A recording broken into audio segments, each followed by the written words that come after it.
வணக்கம். பைபிளை முழுவதுமாக வாசிக்கும் நம் லட்சிய பயணத்திற்கு உங்களை அன்புடன் வரவேற்கிறேன்.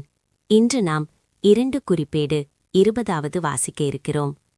இதுவரை நாம் மொத்த நூல்களில் 32.46% நூல்களை வாசித்து முடித்துவிட்டோம். இன்னும் சில நூல்களை முடித்தால் நம் பயணம் வெற்றிகரமாகும். இன்றைய வாசிப்பின் மூலம் அந்த இலக்கை இன்னும் முன்னோக்கி நகர்த்துவோம். வாங்க தொடங்குவோம். பின்னர் மோவாபியரும் அம்மோனியரும் அவர்களுடன் மெயோனியருள் சிலரும் ஒன்று சேர்ந்து யோசபாத்துக்கு எதிராக படையெடுத்து வந்தனர். சிலர் வந்து யோசபாத்திடம், பெருந்திரளானோர் கடலின் அக்கறையிலிருந்தும் ஏதோமிலிருந்தும் உம்மை எதிர்த்து வந்து ஏங்கேதி என்ற அச்சோந்தாமாரில் இருக்கின்றனர் என்றனர். அப்பொழுது யோசபாத் அச்சமுற்று ஆண்டவரை நாடுவதில் உறுதி பூண்டு யூதா மக்கள் யாவரும் நோன்பிருக்குமாறு கட்டளையிட்டார். அப்படியே யூதா மக்கள் ஆண்டவரிடமிருந்து உதவி பெற ஒன்று கூடினர். யூதாவின் எல்லா நகர்களிலிருந்தும் அதற்கென வந்திருந்தனர். அப்பொழுது யோசபாத் யூதா எருசலேம் சபையாருடன் ஆண்டவரின் இல்லத்து புது மண்டபத்தின் மேல் நின்று கொண்டு, எங்கள் மூதாதையின் கடவுளாகிய ஆண்டவரே, விண்ணக கடவுள் நீரே அன்றோ? நீரே நாடுகளின் அரசுகள் அனைத்தையும் ஆள்பவர், நீரே வலிமையும் ஆற்றலும் வாய்ந்தவர். உம்மை எதிர்த்து நிற்க யாராலும் முடியாது. எங்கள் கடவுளே, மக்கள் இஸ்ரேலருக்காக இந்த நாட்டு மக்கள் அனைவரையும் வெளியேற்றி இதனை நண்பர் ஆப்ரஹாமின் வழிமரபினருக்கு என்றென்றுமாக கொடுத்தவர் நீரே அன்றோ? ஆகவே அவர்கள் இந்நாட்டில் குடியேறி உமது திருப்பெயர் விளங்குமாறு இத்திருத்தலத்தை எழுப்பினார்கள். வாள், தண்டனை, கொள்ளை நோய், பஞ்சம் ஆகிய எவ்வித தீங்கும் எங்களுக்கு நேர்ந்தால் உமது திருப்பெயர் விளங்கும் இக்கோவிலுக்கு நாங்கள் வந்து உமது திருமுன் நின்று எங்கள் வேதனைகளில் உம்மை நோக்கி மன்றாடுவோம். நீரும் அதனைக் கேட்டு எங்களை மீட்பீர். இதோ அம்மோனியரும் மோவாபியரும் சேயீர் மலை நாட்டவரும் எங்களுக்கு எதிராக வருகிறார்கள். எகிப்திலிருந்து இஸ்ரேலர் வெளியேறிய காலத்தில் இவர்கள் நாட்டின் வழியே போக நீர் அவர்களை அனுமதிக்கவில்லை. எனவே இஸ்ரேலர் அவர்களை அழிக்காது விலகி சென்றனர்.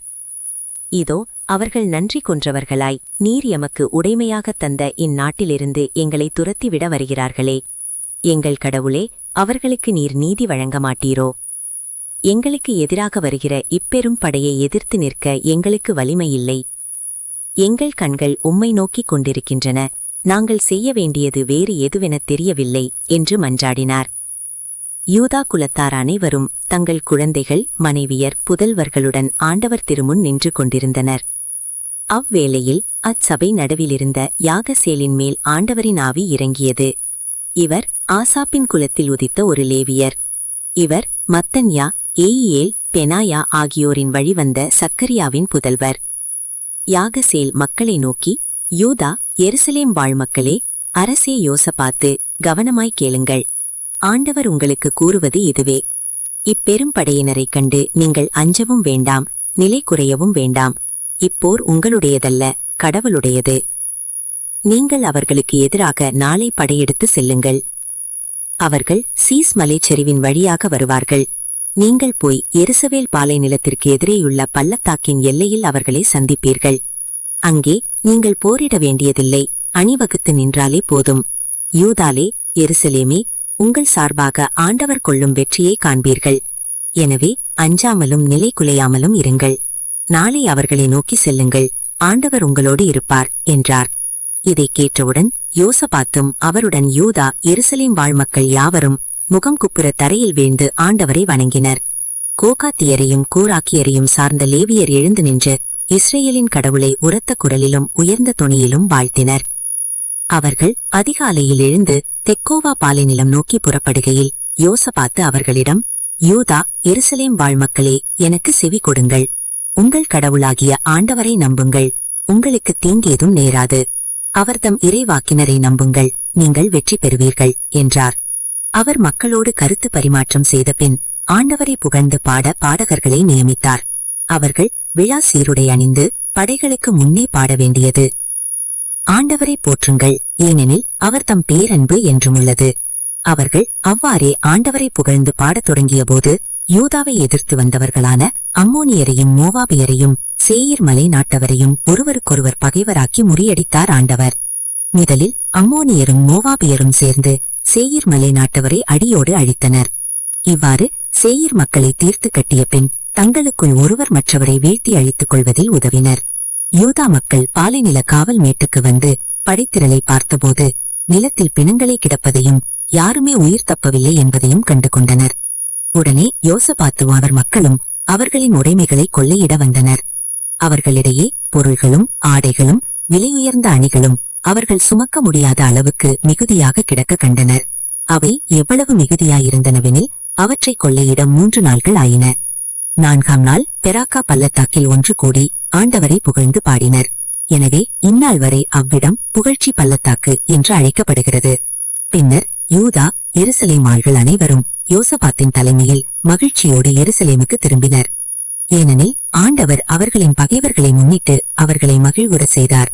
அவர்கள் தம்புரு சுரமண்டலம் எக்காலம் இசைத்து எருசலேமுக்கு வந்து ஆண்டவரது இல்லத்தினுள் நுழைந்தனர். ஆண்டவர் இஸ்ரேலின் பகைவர்களுக்கு எதிராக போரிட்டார் என்ற செய்தியை கேள்வியுற்ற எல்லா நாட்டு அரசுகளும் ஆண்டவர் மீது அச்சம் கொண்டனர். யோசபாத்தின் அரசு அமைதி கண்டது. அவர் கடவுளும் அவருக்கு எத்திக்கிலும் அமைதி அளித்தார். இவ்வாறு யூதா நாட்டை யோசபாத்து ஆண்டு வந்தார். அவர் தம் 30வது வயதில் அரசரானார். அவர் 25 ஆண்டுகள் எருசலேமில் ஆட்சி செய்தார். சில்கியின் மகள் அசுபா என்பவளே அவர் தாய். அவர் தம் தந்தை ஆசாவின் வழிகளை விட்டு விலகாது ஆண்டவர் பார்வையில் நேரியெனச் செய்தார். ஆயினும் தொழுகை மேடுகள் அகற்றப்படவில்லை. தங்கள் மூதாதையின் கடவுளாகிய ஆண்டவரை மக்களின் மனம் உறுதியாக பற்றிக் கொள்ளவில்லை. யோசபாத்தின் பிற செயல்கள் தொடக்க முதல் இறுதி வரை இஸ்ரேல் அரசர்களின் ஆட்சி குறிப்பேட்டில் அனானியின் மகன் ஏகோவின் சொற்களில் எழுதப்பட்டுள்ளன. பின்னர் யூதாவின் அரசன் யோசபாத்து தீய வழியில் நடந்த இஸ்ரேலின் அரசன் அகசியாவுடன் சேர்ந்து கொண்டார். தார்சீசுக்கு போகுமாறு எட்சியோன் கேபேரில் அவர்கள் கப்பல்களை கட்டினர்.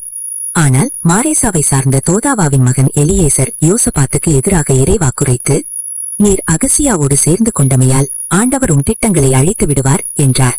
அவ்வாறே அக்கப்பல்கள் உடைந்து போக தார்சீசு பயணம் தடைப்பட்டது. நாம் 1189 அதிகாரங்களில் 387 அதிகாரங்களை நிறைவு செய்துவிட்டோம். இன்னும் சில அதிகாரங்களை வாசித்தால் முழு பைபிளையும் முடித்து விடுவோம். நாளை அடுத்த அதிகாரத்தை பார்க்க சந்திப்போம். நாள்தோறும் இந்த பயணத்தில் நீங்களும் பங்கேற்றால் பைபிளை முழுமையாக வாசித்து முடிப்போம். இது நம் வாழ்க்கையிலும் ஆன்மாவிலும் பெரிய மாற்றத்தை ஏற்படுத்தும். இந்த பயணம் உங்களுக்கு நம்பிக்கையையும் சமாதானத்தையும் கொடுத்தால் இந்த வீடியோவை லைக் செய்யவும் சப்ஸ்கிரைப் செய்யவும் மறக்க வேண்டாம். பகிர்ந்து மற்றவர்களையும் இந்த பயணத்தில் சேருங்கள். நாளை மறக்காமல் வாருங்கள்.